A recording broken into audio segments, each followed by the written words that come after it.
Բարև ձեզ, Ազատ ձայն լրատվականը սկսում է հայագիտական ձայն Արարատի հաղորդաշարը։ Այսօր խոսելու ենք մեր տիեզերական եւ արարչագործական տառերի մասին։ Թեմայի մասին կխոսենք հայագետ լեզվաբան Մովսես Նաջարյանի հետ միասին։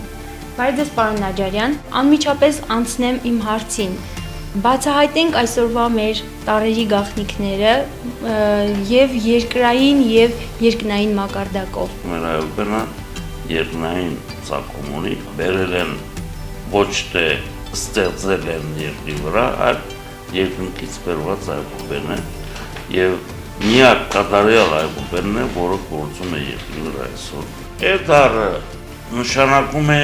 արական բնույթի էություն, որպես 7-րդ դար, 7 թիվը ներկայացնում է արական էության թիվը, ոչ թե բնույթը, երկնային պատկերով արտահայտում է հյուսիսային բևեռի համաստեղությունը, նա ձգվում է մինչև հյուսիսային բևեռի աստղից, մինչև ամանի մակարդակը 7 աստղերը պատկերում են Ճավախքի լեռներից մինչև Արագած լեռը երկարաձգվող լեռնազանգվածքը։ Ճավախքյան լեռները կազմում են հյուսիսային բևեռի աստղի փոքր արջի այդ ամանի հատվածը, որի կենտրոնում, համարյա կենտրոնում Ախալքալակ քաղաքն է, երբ որ հյուսիսային բևեռի աստղը կամ փոքր արջ համաստեղությունը դեղաշարժվում է դեղից, գնում է դեպի ձախ արջոհարիչ տարածք եւ ընդունում է այդ անունը։ Պարոն Նաջարյան, մեր էտառը արկա է նաև ժայռապատկերներում, մի փոքր խոսենք նաև դրա մասին։ Համարյա թե բոլոր այբուբերների մեջ էտառը գոյություն ունի Մեծամորի աստղադիդարանի ժայռապատկերի վրա, որտեղ նկարված է է դար իր ամբողջ քեությամբ եւ դիմացը դրված է երանգունի, որը նշանակում է այն հավասարազոր է երրորդության, որովհետև երանգունին երրորդություն է ներկայացնում, երկրորդ էլ դիմացը պատկերված է մի հատ պատկեր, որը ես կոչել եմ Տիտերնիկ, բացահայտվեց էի բու խորհուրդը որպես էություն։ Տիտերնիկի մեջտեղով հյուսիս հարավ ասենք իր մարմինն է, գլուխ սիրտ ցերական օրգան երրորդություն, որպես էության 3 գլխավոր անդամները կամ մասերը, գլխավոր մասերը, որոնք էությունը կազմավորում են, եթե այս 3-ից որևէ մեկը խոցվի կամ վնասվի, էությունը բացակայ է։ Պարոն Նաջարյան, ներկայացնենք նաև Ը տառը։ Ինչ է իրենից ներկայացնում Ը տառը։ Մեր 8-րդ դարը Ը դարը ներկայացնում է ինքական էությունը եւ դա էլ թե երկնքում եւ թե երկրի վրա դաշված է անունով ազգանունով։ Ասենք Ըթի Ը դարի լեռնազանգվածը լեռներով կոչվում է Գաչքի լեռներ։ Գ կողն է, որը եթե մենք անցնում ենք, ասենք, մեզ ավանդված արարչության հերթականության, Ադամի արարելուց հետո Աստված արարեց կինը, որը արարվեց ուրեմն Ադամից վերցված կողի հիմքի վրա։ Փաստորեն գողը, որպես այստեղ Գ արջքի մեջ, ներկայացնում է որպես կին արջ։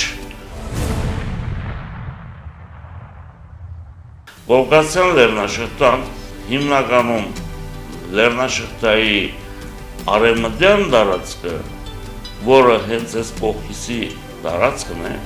պատկերում է Ո տարաներ, որը զույգն է Այի,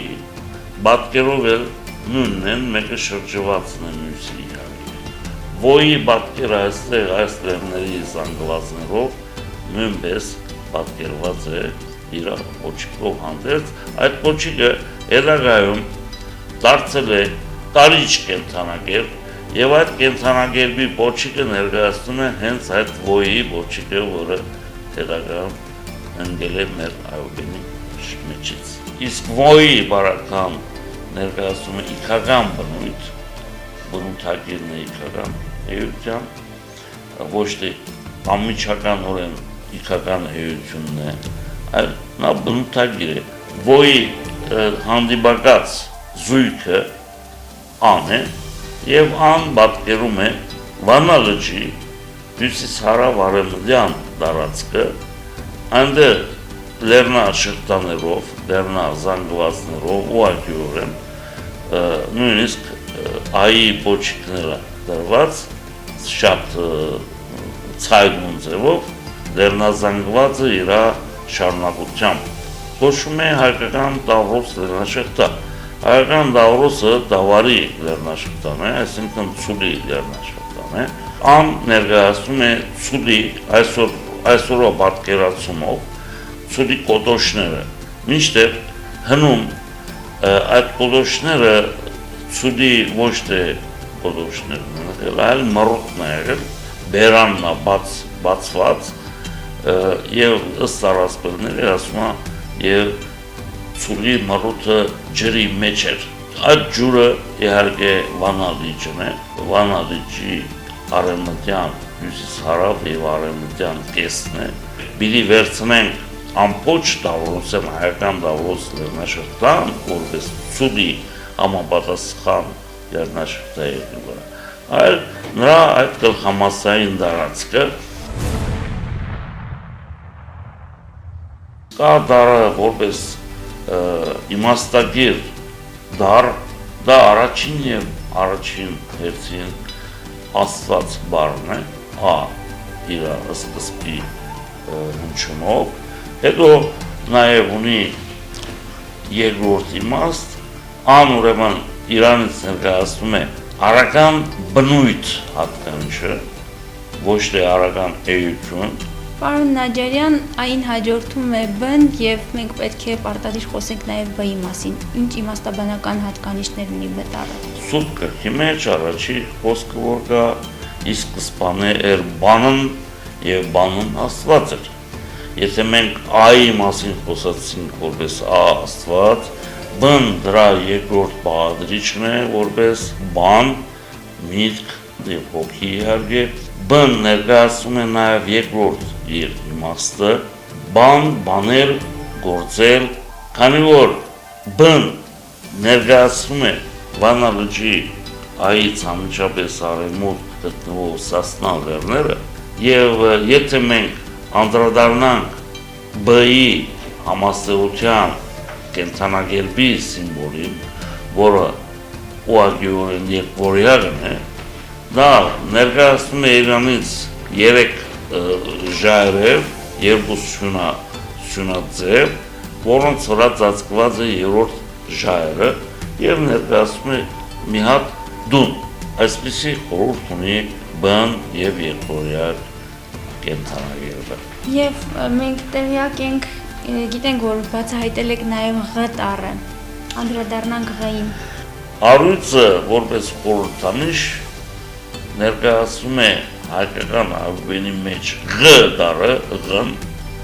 որի կառուցվածքը ինքնին նշում է, որ դա նշանակում է երկրային լույս, թե ինչու երկրային լույս, դա իր բացատրությունը ունի իհարկե, երկրի վրա գործող լույս է, այսինքն այն հրեշտակն է, որ երկրի վրա լույս է տվել,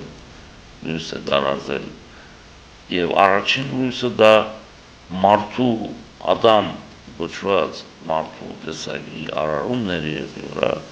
իհարկե առույցը մենք եթե լեռնազանգված ենք վերցնում ինքը չի կարող արարիչ մարդուն արարել, բայց առույցի վրա հաստատված այն հրեշտակը, որը այդ առաքելությամբ էր հաստատվել ընդեղ, որը նաև մեր առույցմեհերն էր, Սասնա լեռներից գնացել էր հաստատվել ընդեղ, և առույցները իրա բացվին է, առույց լեռնաշղթան իրա բացվին էլ առույց է կոչվում, ինքն էլ դրա համար է, որ առույցակերպ են ասում, մեհեր և այլ։